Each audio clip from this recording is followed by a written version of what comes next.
Silicon Beats presents Metalcore Drums, Volume 1.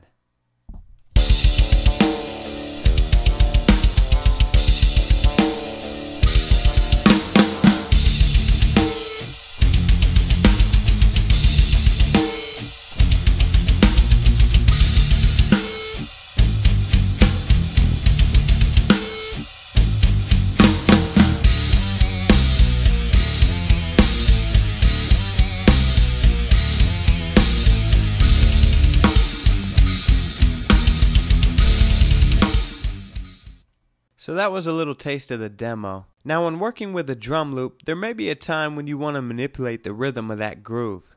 A perfect example is in this demo, we wanted these grooves to be a bit rigid to really sync up with the guitars. So we took advantage of Ableton's warp technology. Warping allows you to manipulate the rhythm and timing of an audio file.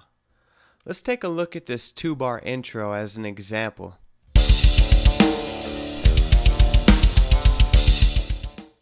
If we double click on our clip, it'll pop up in the sample editor below for us. Now you'll notice several things. First thing you'll want to do is make sure your warp tab is highlighted.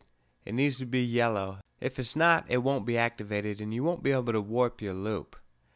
Now the next thing you'll notice in the editor window is you'll see that there's these little triangles in the darkest gray area here. You can just kind of see them here. And this is where Ableton has identified the transient peaks from your audio file.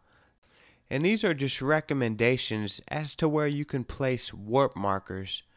If I remove my warp marker, you'll see my loop shifts to the right.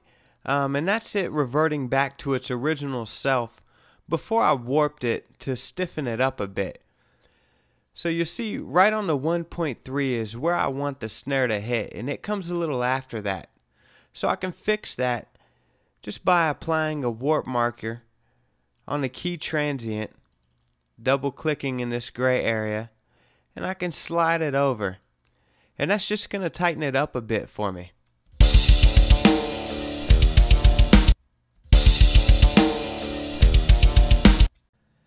And we can do this anywhere in this sequence. Let's say we want it a little stiffer on bar 2. You see we've got our arrow indicator here. If we just scroll in this gray area above that and double click, we get a warp marker that pops up for us and we can slide that over.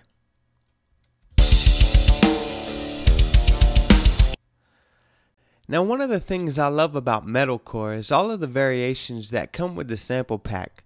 This is where the authentic feel of a live drummer really comes into play.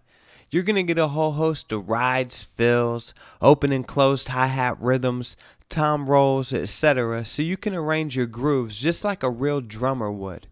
If we jump back to the demo, we can see that we've made use of a nice fill in bar 6 leading into our new song part in bar 7. And this is indicative of a real drummer. Anytime there's a transition in the song, typically the drums will transition as well.